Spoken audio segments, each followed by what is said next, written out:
Hi, I'm Professor Nugent, and welcome back to Organizational Behavior. Today we're going to be talking about motivational concepts in Chapter 7.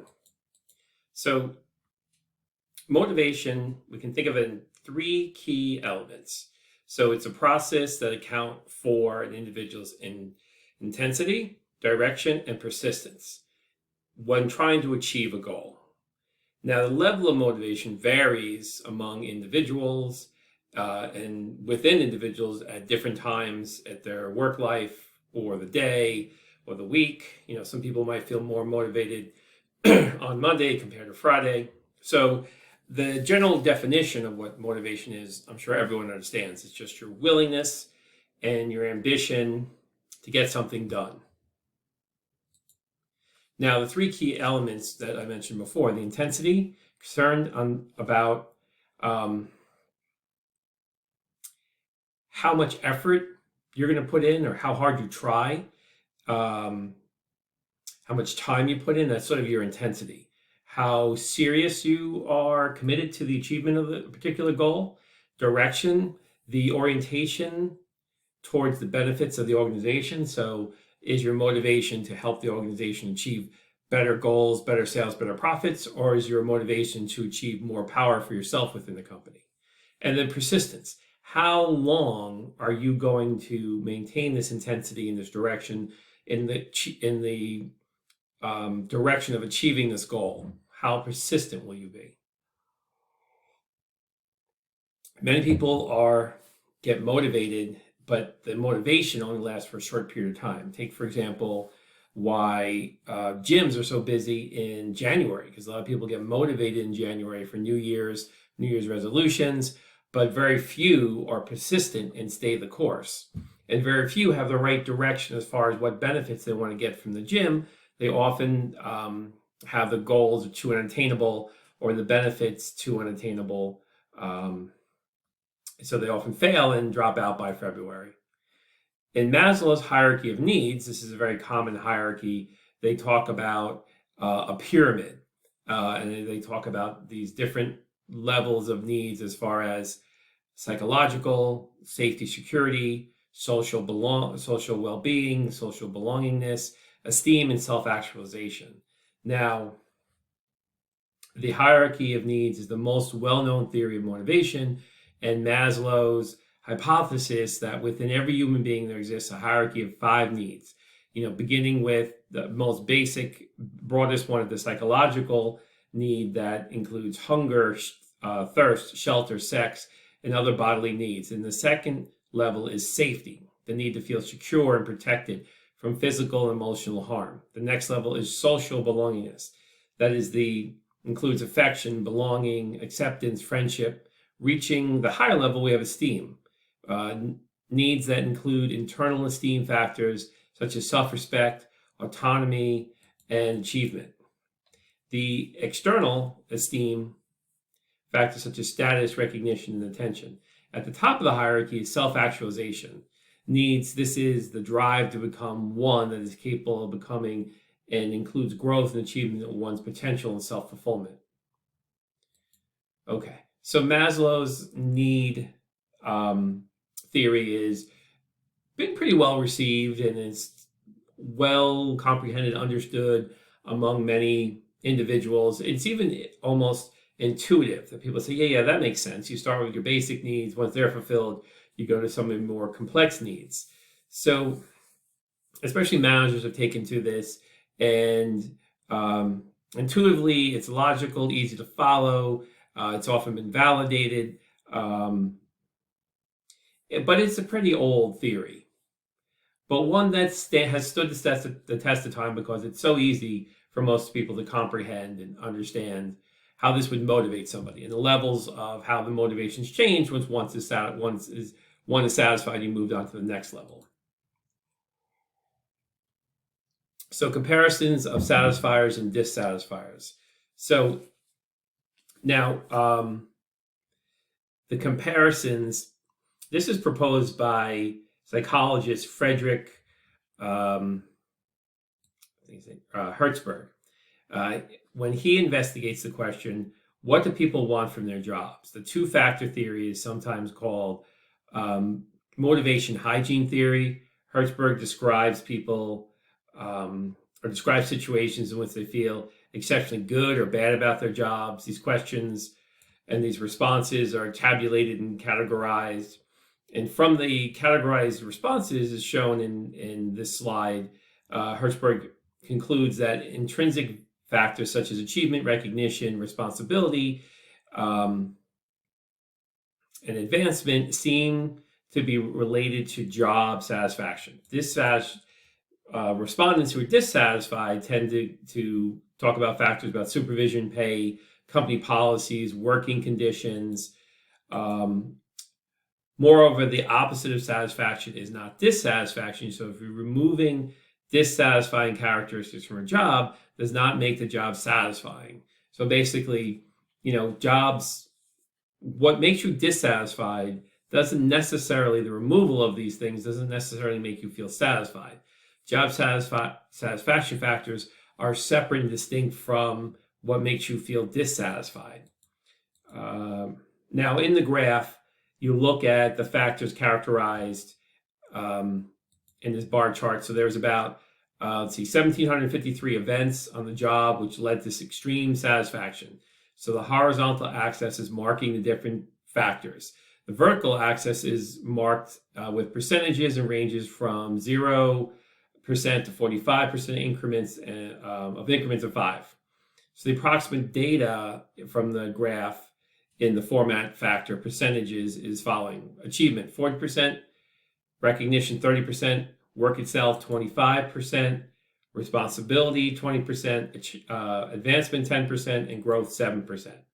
In graph 2, the factors categorizing 1,844 events on the job that led to extreme dissatisfaction. So the horizontal axis is marked with different factors. So the vertical axis is marked with a percentage and ranges from 0 to 40%, increments of 5. So the approximate data on the graph, we look at the percentages as follows: policy and administration, 37.5%, supervision, 17.5%, relationship with supervisor, 12%, working conditions, 5%, salary, 4%, and relationship to peers, 4%.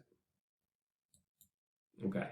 Now, let's look at other early theories of motivation. So a contrasting view of satisfaction and dissatisfaction.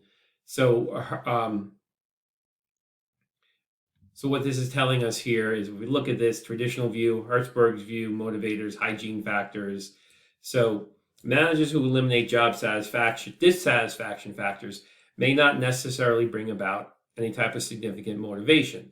So if you look at this exhibit, it reveals that when hygiene factors are adequate, people will not be dissatisfied, neither will they be satisfied. To motivate people, managers must emphasize intrinsically rewarding factors that are associated with the work itself, or the outcomes directly derived from the work. So how I would describe this is, if your work was achieving something positive that you could feel proud about, you might have pride in your company that's providing a certain product or satisfying a certain need that's a benefit to society. Could be part of your satisfaction for working there. But the traditional view ranges from, if we take the range from satisfied to dissatisfied, or what they say up here, satisfaction, dissatisfaction, the Hertzberg view for motivators range is just from satisfaction to no satisfaction. So, and then the view for hygiene factors ranges from no dissatisfaction to dissatisfaction. Okay. So the criticism of this theory, it's, every theory is going to have some criticism with it, but research has resulted in many criticisms. The procedure that Hertzberg used is limited in its methodology, and therefore the relatability of Hertzberg's methodology is questions. Regardless of criticisms, Hertzberg's theory has been widely read, and few managers are unfamiliar with the recommendations. So it's pretty influential. I mean, it's out there, people understand it. But then I think a criticism of this is that few people have utilized it to make any improvements in the motivational aspects of work.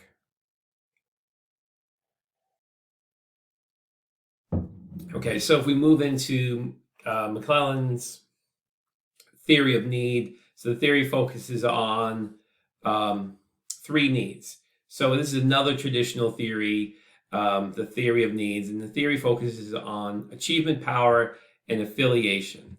Now, so the first theory, the first of this theory's variables is achievement need.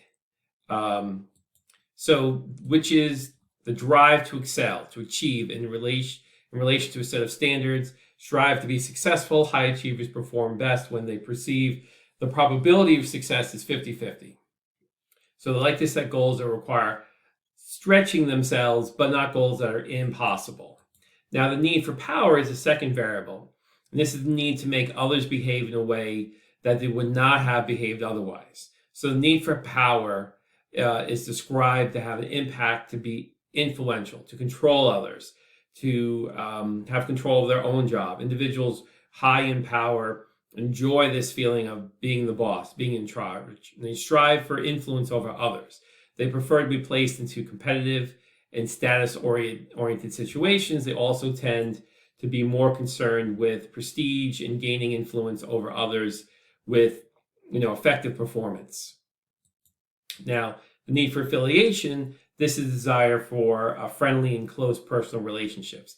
The need has received the least attention from researchers in general, with individuals with high affiliation strive for friendships, prefer cooperative situations like teamwork, typically desire relationships that have a high dependence of mutual understanding.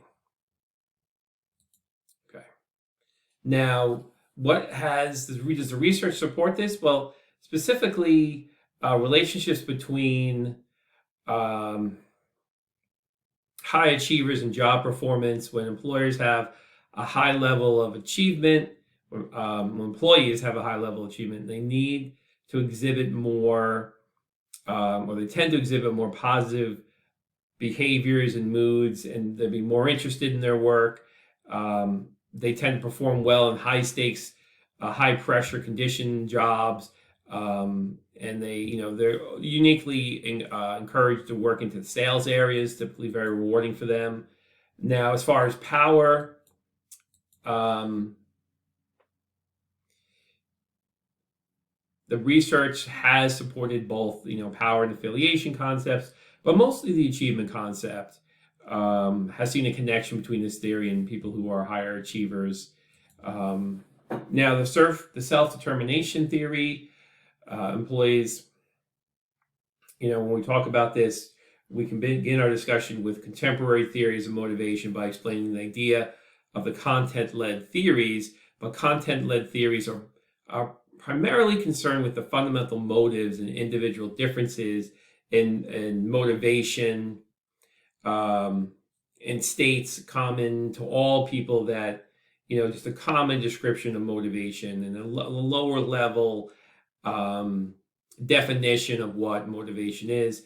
This category includes the self-determination theory, regulatory focus theory, and job engagement theory, to name a few. So let's first start with the self-determination theory, which proposes that people prefer to feel they have control over their actions.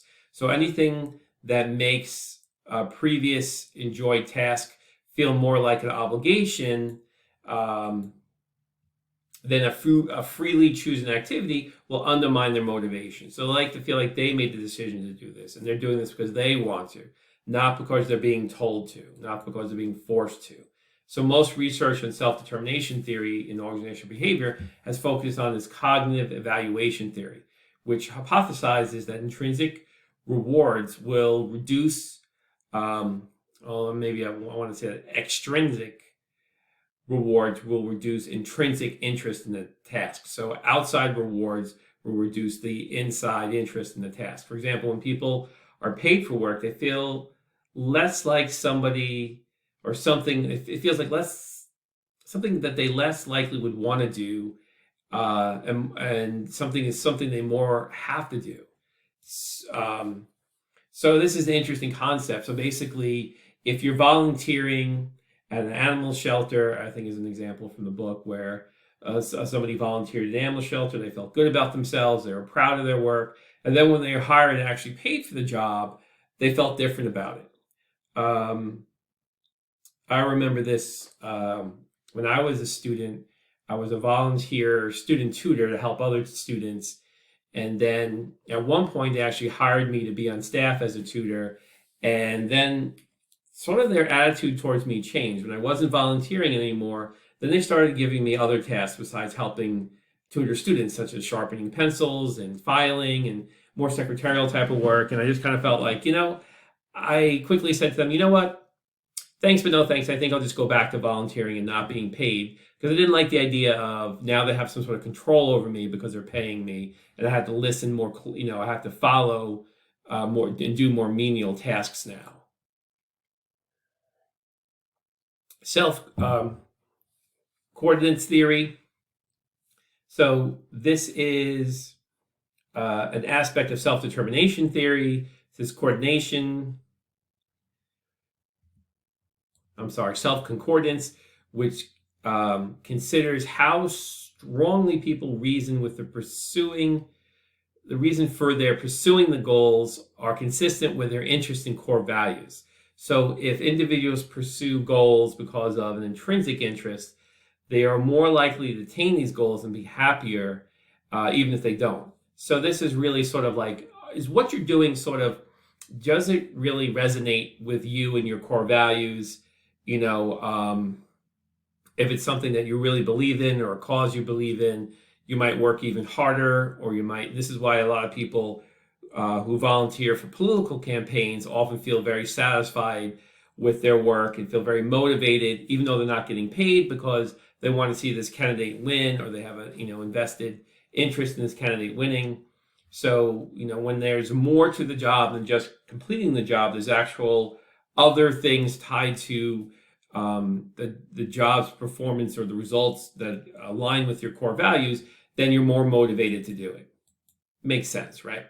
So what does all this mean? So for individuals, this means to choose your job for reasons other than extrinsic rewards, other than, say, money, or so for organizations, managers should take the work that an employee has and try to make it interesting and provide recognition, and link organizational employees' goals together as much as possible, and support employee growth and development. So employees who feel that what they do is within their control, and their result-free choice, they're likely to be more motivated by their work and committed to their employer. So, so when a company designs a working environment, they psychologically have to put together an environment that's going to motivate their employees at a much higher level than if they didn't really think about it ahead of time.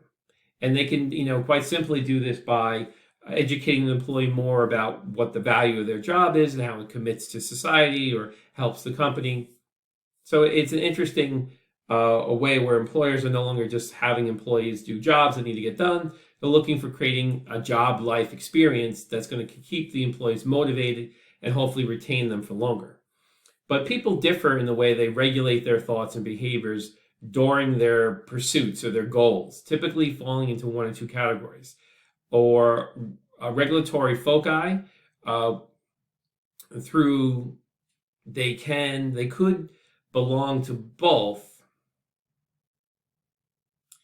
So this regulatory focus theory, those with a promotion focus strive for advancement and accomplishment and approach conditions that move them closer to desired goals. Those with prevention focus will strive to fulfill duties and obligations and avoid conditions that pull them away from their desires.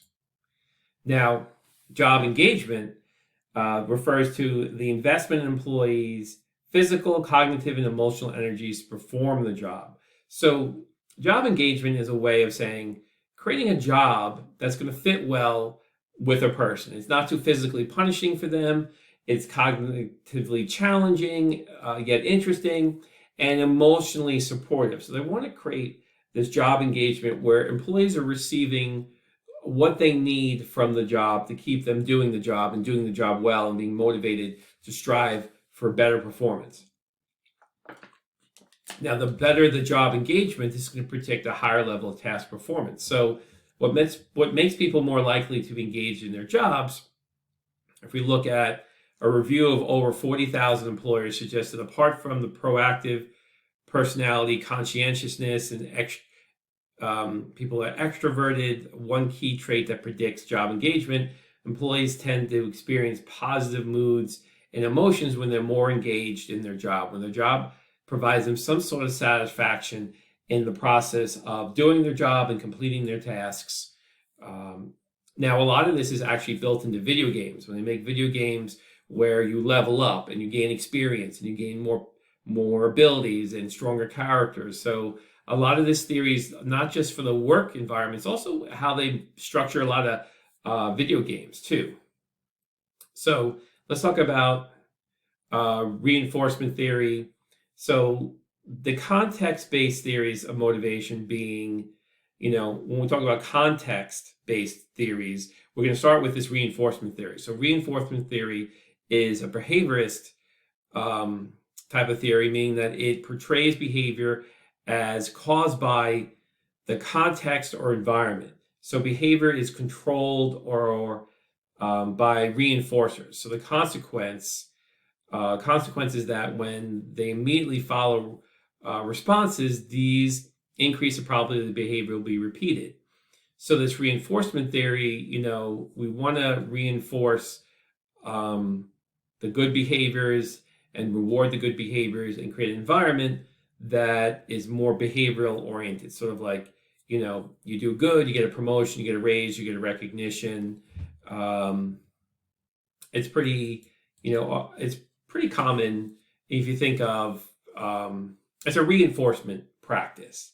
So these reinforcement theories as behavior, it's going to see behavior more environmentally caused, ignoring that the inner state of the individual and concentrating solely on what happens when he or she takes some action, because it does not concern itself with what initiates behavior. It is strictly speaking a theory of motivation, but it does provide powerful means for analyzing what controls behavior, and this is why we typically consider it in the discussion of motivation area. So operant conditioning theories argues that people learn to behave to get something they want or to avoid something they don't want. So this behavior is influenced by the reinforcement or lack of reinforcement brought by consequences. So reinforcement strengths as a behavior and increasing the likelihood it will be repeated. So if you remember, B.F. Skinner's theory of behaviorism argues that behavior follows stimuli, and in a relatively unthinking manner, he demonstrates that people will be likely engaged in desired behaviors if they are positively reinforced for doing so, and that the rewards are more effective if they immediately follow the desired response. So that behavior is, rewarded, and then behavior that is part of something that's undesired is punished and not likely to be repeated. So this is pretty how you might train a pet. Say a dog, where you give them a treat when they do something good or give them good verbal confirmation. So a lot of times, employees, some managers follow similar pursuits where, the employees did good this week, let's give them a pizza party. I don't know if that actually really encourages better behavior, but, sorry you have to come back to the office and work in person 40 hours a week now, but we have a pizza party to celebrate the fact you're coming back to the office. Now we talk about social learning theory. This can be learned through observation and direct experience. Now, so think about social environments. So this social learning theory argues that we can learn through both observation and direct experience. So social learning is a theory that, like the reinforcement theory, assumes that behavior is a function of consequences, but it also clarifies the effects of observations and perceptions within the motivational field. So people respond to the way they are perceived and define consequences, not to the objective consequences themselves. So we're learning from each other. We're learning from, observing the social norms of our work environment, what other employees are doing, how they react to us based on what we do or how we do things. Okay, expectancy theory. It's a tendency to act in a certain way, depends on an expectation that the act will be followed by a given outcome, and that the attractiveness of the outcome, how attractive this outcome is to an individual. So there's three relationships: effort, performance, and rewards. So if we continue with this, what we call the process-based theories of motivation, beginning with this expectancy theory, one of the most widely accepted explanations of motivation. Now, expectancy theory argues that the strength of one's tendency to act in a certain way depends on the strength of the expectation that the act will be followed by a given outcome, and that the attractiveness of that outcome, how attractive the outcome is to the individual. So it's basically saying that employees will be motivated to exert a high level of effort when they believe that the effort would lead to a good performance appraisal, and that the good performance appraisal will lead to organizational rewards such as raises and bonuses, and that will satisfy the personal goal of earning money. Okay, so the contemporary theory of motivation, we can look at this process-based. So in this exhibit, we're going to see the expectancy, which is the self-performance relationship, which is the probability perceived by the individual that exerting a given amount of effort will lead to performance. Instrumentality is performance-reward relationship, and which is the degree to which the individual believes that performance at a particular level will lead to attaining a desired outcome. Now,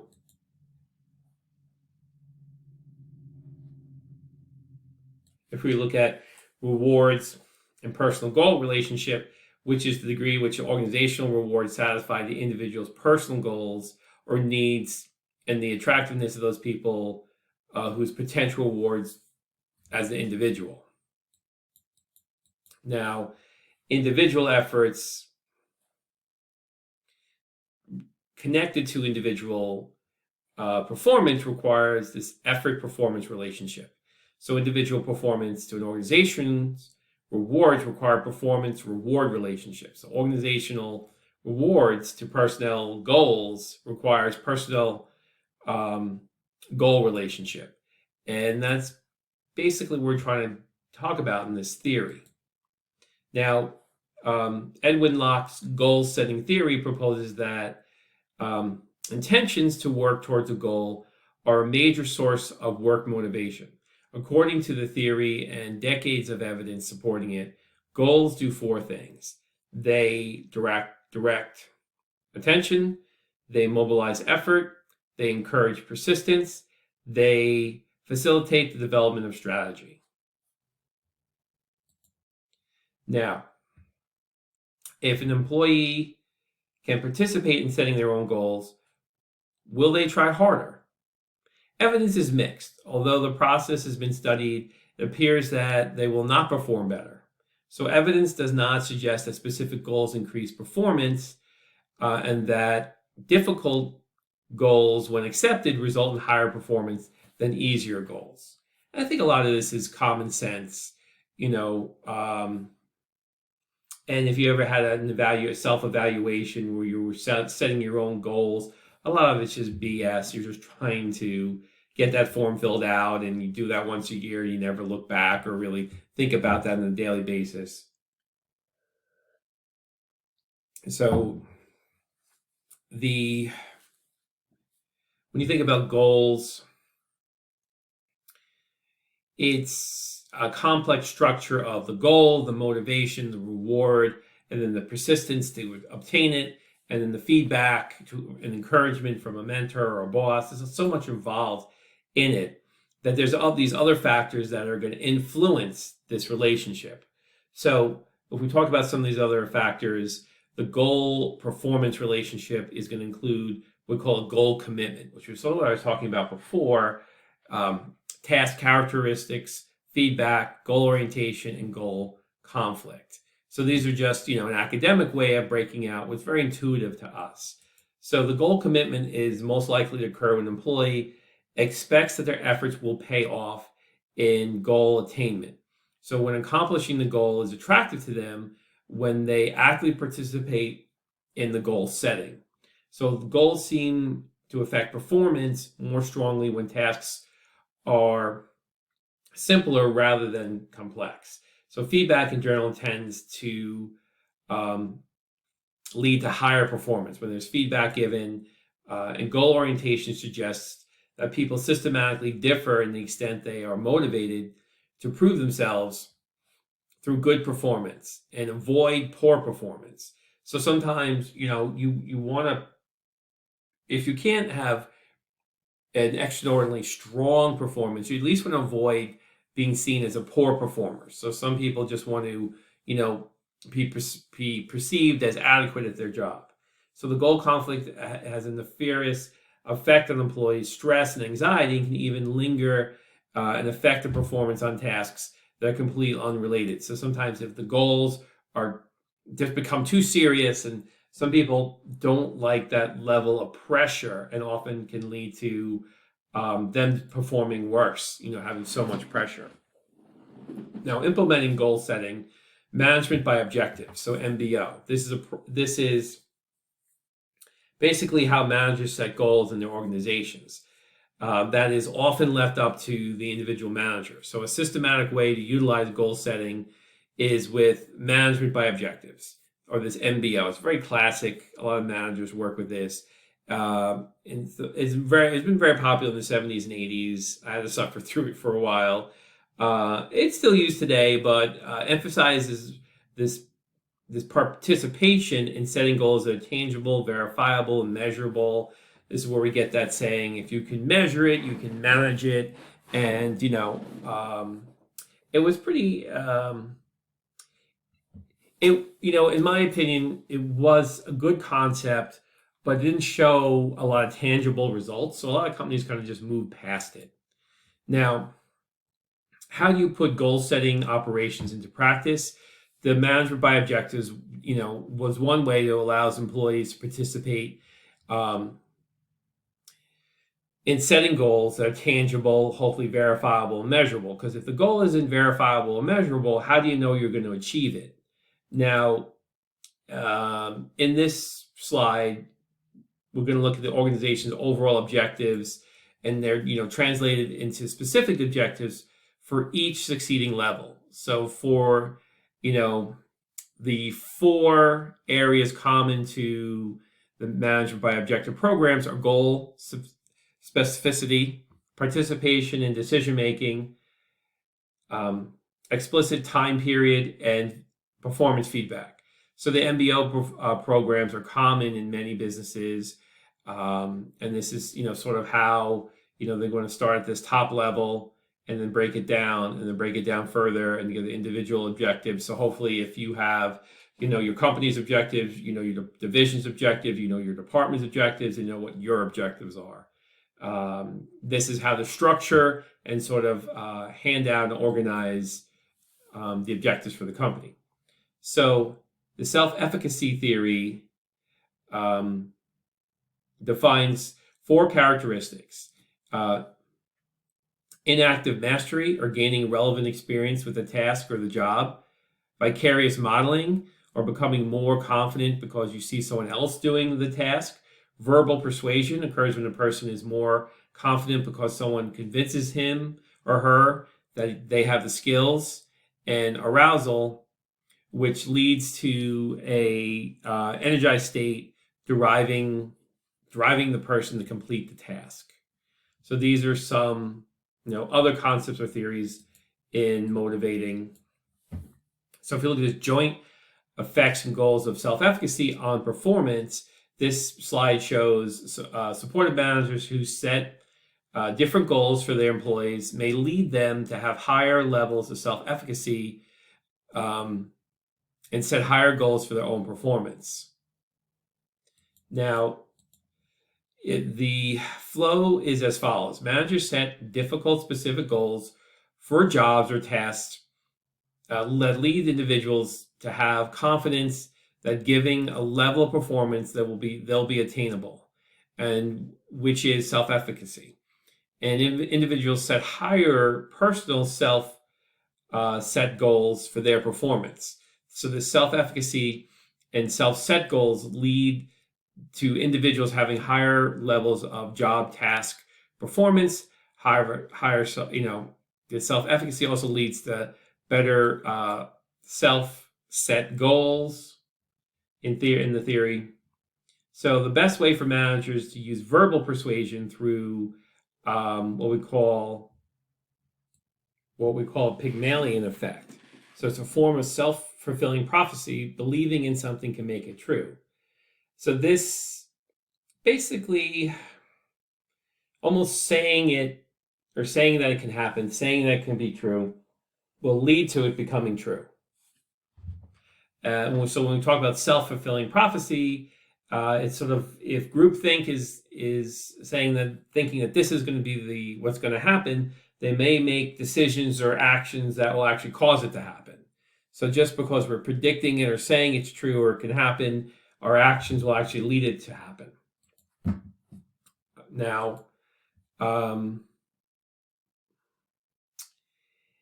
what roles does equity play in motivation? So equity theory argues that individuals will make comparisons of their jobs, inputs, and outcomes relative to those of others when they respond to any inequalities. So when we perceive our ratio to be equal to that is relevant to others and whom we compare ourselves, the state of equity exists, or quality exists. So we perceive the situation as fair. So when we see a ratio that is unequal, we perceive this, or we experience this equity tension. So it's an interesting theory that some people are more driven by this than others, where people, if they feel like they're been treated unfairly compared to other colleagues, that's very demotivating. So that's why, if you ever had siblings or more than one child, you love them equally, you treat them equally, they both get the same amount, because it could be very, how a child will react if they perceive inequity in the relationship between the parent to one daughter compared to the parent to another daughter or son. So it's the same thing at work. We all want to be treated fairly, and when we perceive we're not treating fairly, that nothing's going to kill motivation more than that. So if you say you're working with somebody and you're both doing the same job and you do it way better and you produce a lot more work, but they get rewarded or promoted, that's just going to kill any motivation you have to work hard or to get the job done. Now, when employees perceive inequity, they can be predicted to make one of these 6 choices. They can change inputs, change outputs, distort perceptions of others, or distort perceptions of themselves, or choose a different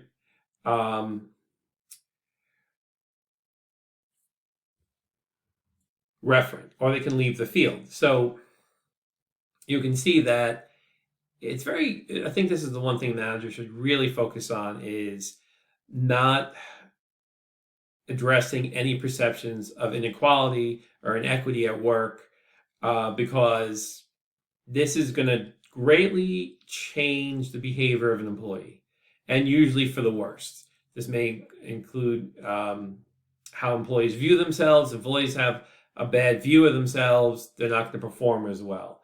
If how employees feel about others, even to them quitting over the situation. So it's a really important thing that communication is used to demonstrate the quality of the position and that people are be treating fairly and equally. So when we talk about organizational justice, so this is related to the equity theory. So propositions have, or these theories have not all held up. And the hypothesis is an important precursor to the study of organizational justice, or simply fairness in the workplace. So organizational justice is concerned with how employees feel about how they're treated by their superiors and decision makers at work. And for the most part, employees make their evaluations along 4 dimensions, which we'll go over in this slide. So distributive justice is concerned with the fairness of the outcomes, such as pay, recognition that employees receive. Although employees can take care of a lot of what the outcomes, employees care a great deal about the outcomes or the distribution of justice among employees who do hard work versus employees who don't work hard. But they're also going to care a lot about the outcomes, how this is going to be handled and what the results will be. When distributive justice looks at the outcomes or how the outcomes were allocated, this may lead us into the next one, which is procedural justice, which examines how outcomes are allocated, having direct influence on how decisions are made, or being able to present your opinion and to decision makers and create a sense of control and makes us feel like we're empowered or part of the process. So employees perceive that procedures are, if they understand the procedures or they see the procedures are fair when decision makers are making them, that allows for these procedural and distributive justices to combine and to influence people's perception of fairness. And if it comes to, if the outcomes are favorable and individuals get what they want, they care a little bit less about the process. So procedural justice doesn't matter as much when the distributions are perceived as fair. So what this is just basically saying is that when something goes wrong, how does the company handle it? Is it consistent? Do they have a set of rules? And what are the general outcomes? If the general outcomes are usually well received by everybody, they might be a little less concerned about what the rules and procedures are. So this is really, an overall perception about how things are organized, how inequalities are treated in the workplace. And the bottom line is that we want employees to feel like it's a fair and just process. And so that if they feel like they're not being treated fairly or there's something unfair happening, that there can be a conversation or communication between their supervisors themselves to explain what's exactly happening, hopefully to clarify the situation. Now, justice outcomes, after all this talk about the different types of justice, how much does justice really matter to the employees? So a great deal. It matters a great deal. When employees feel fairly treated, they respond in many positive ways. And all types of justice discussed in this section has been linked to higher levels of task performance and good behaviors and citizenship behaviors, such as helping coworkers, such as lowering the levels of counterproductive behaviors, such as, quiet quitting and things like that. So when people feel like they're working in a just and fair and rewarding environment, their overall motivations of employees are going to increase. Now, how can an organization affect the justice perception and the rules adherence by the managers? This depends upon the motivation of the manager, how much the manager wants to get involved and explain this and be involved in the process. Some managers are likely to calculate, justice by their degree of how much they're going to adhere to the rules of the organization. Some managers follow the rules very closely, and some managers kind of will move the rules around as they need to. So these managers will try to gain greater subordinate compliance with these behavioral expectations created an identity of being fair to their employees or established the norms of fairness. And that's what employees really expect from their supervisors. But other managers may be motivated in justice decisions by their emotions. So when they have a high positive effect or a low negative effect, these managers are more likely to act fairly. Now, it might be tempting for organizations to adopt strong justice guidelines and attempt to mandate managerial behavior, but it isn't likely to be universally effective. In cases where managers have more rules and less discretion, those who calculate justice are more likely to act fairly. But managers who have more, whose justice behavior follows their effect, may be more fair when they have greater discretion. So across nations, some basic principles and procedures of justice and are respected in the workplace around the world. Prefer rewards based on performance and skills over rewards based on seniority. However, inputs and outputs are valued differently in various cultures. So what this is basically saying is, does your company have a fair culture in its distribution of justice and the setting of its rules and regulations, and it's how it holds managers accountable to how they interpret the rules and regulations and apply them to employees? Okay. So in this exhibit, we're looking at integrating contemporary theories of motivation. So kind of, putting this all together. We have that bottom one, direct goals and behavior. So it's just going to integrate much of what we've been talking about motivation. So its basic foundation is the expectancy model. So the expectancy theories predict that employees will exert a higher level of effort if they perceive that there's a strong relationship between effort and performance, and performances get reward, and that the performance gets rewarded, and the rewards are satisfactory to where they want to go as a personal growth. So each of these relationships in turn is influenced by certain factors for the effort to lead to good performance. So the individual must have the requisite ability to perform, and the performance appraisal system must be perceived as being fair and objective. And the final link, the final link in the expectancy theory is the rewards goals relationship. So there's a clear connection between rewards and goals. The model also considers the achievement, need, reinforcement, and equitable organizational justice theories. High achievers are internally driven as long as the jobs they're doing provide them with personal responsibility, feedback, moderate risk. Reinforcement theory recognizes that organizational rewards reinforce the individual's performance. Individuals will compare rewards they receive as outcomes from their inputs, the work they do, to make the outcome input ratio, to feel that it's relevant and is equal to others, and the inequalities that may influence their efforts in the future.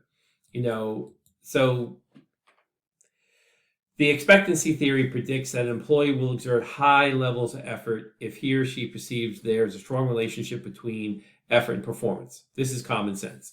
I'm going to put a lot of effort in if I can see that I'm going to get promoted and raises and going to be rewarded with recognition. Now, and this will hopefully lead to some job satisfaction as these personal goals are achieved. Now, individual efforts require opportunity. So for effort to lead to good performance, the individual must have the requisite ability to perform. They have their tools, they need their training, and this will help, make them feel confidence in the performance appraisal system is set in a way that, will perceive their objectives as fair and be able to adequately record when they're being achieved. So individual performance to organizational rewards influence performance evaluation criteria, and how goals will be and processes will be reinforced. So dominant need affects the organizational rewards to personal goals and relationships. The individual efforts, for high achievers in job design to reach their personal goals. So organizational rewards affect and get affected by the equality or the equity comparison or organizational justice represented by the ratio of how, just think about how, employees feel they're treated compared to other employees, compared to, you know, their perceived performance in the job. So personal goals affect and get affected by the direction of the individual employee's goal behavior, which is going to influence the individual efforts. So all this is basically saying is people want to be treated fairly, people want to be rewarded for hard work, and people want to have a structure that is going to train them, provide them the materials, give them the support so they can achieve, so that they can get the advancements in their personal goals, for them to feel satisfied and feel like they're getting somewhere, that the job is worthwhile. So what does this mean for managers? If you're on the management side, these theories help to give you the basic concepts of how to motivate your employees. And these theories give you a way of addressing a motivational organization or archetype for your organization, a blueprint of how your organization can systematically help to improve. So people will be motivated if they feel like their actions are more freely chosen, that they had a choice, or they made the choice to do this, or this is their choice to do this extra work, or have this extra commitment to get things done on time, get things done appropriately. So this is an alignment of their interests and their values to try to, so if you have this autonomy, instead of treating people as children, they feel like they have some direction and control of their jobs. They'll be more motivated to keep that level of control, whether it's false or not, as long as they feel like they have a certain direction about how, or control over their position and their results. They're going to be more motivated in their output of that job. So despite the power of this autonomy, rewards and reinforcements are still powerful forces in promoting good behaviors from people, employees, and organization. But don't estimate the psychological aspects of motivation as well. So rewards can't fix, organizational problems. So basically, if it sucks to work there, getting a raise isn't going to make it any better. If it sucks to work there, it's not going to be better if you get a promotion.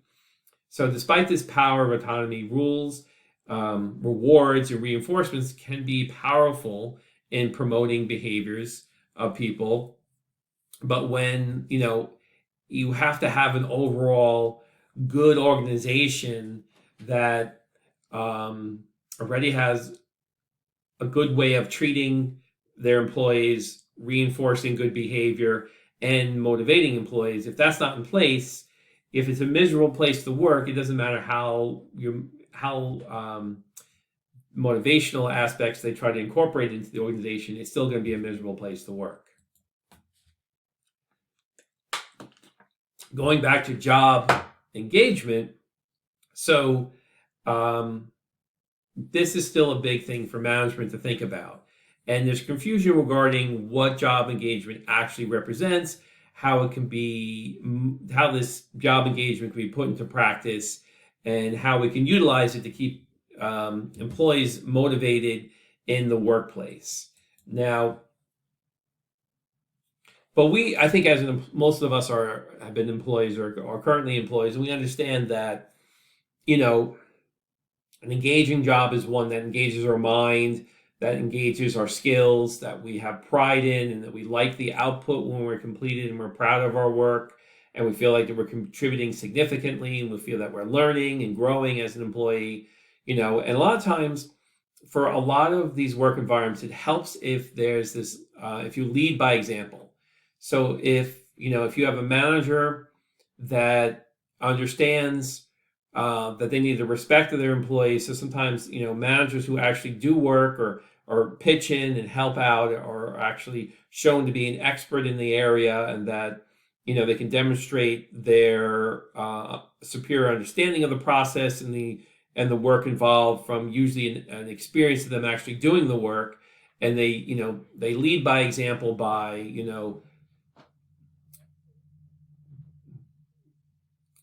doing themselves what they're asking you to do. So they're also going to be, a model employee. So, for example, if your boss tells you to stay to 6:30, but they leave at 6, you're going to be right out the door after them. I mean, you shouldn't be telling your employees to stay late if you're not staying late yourself.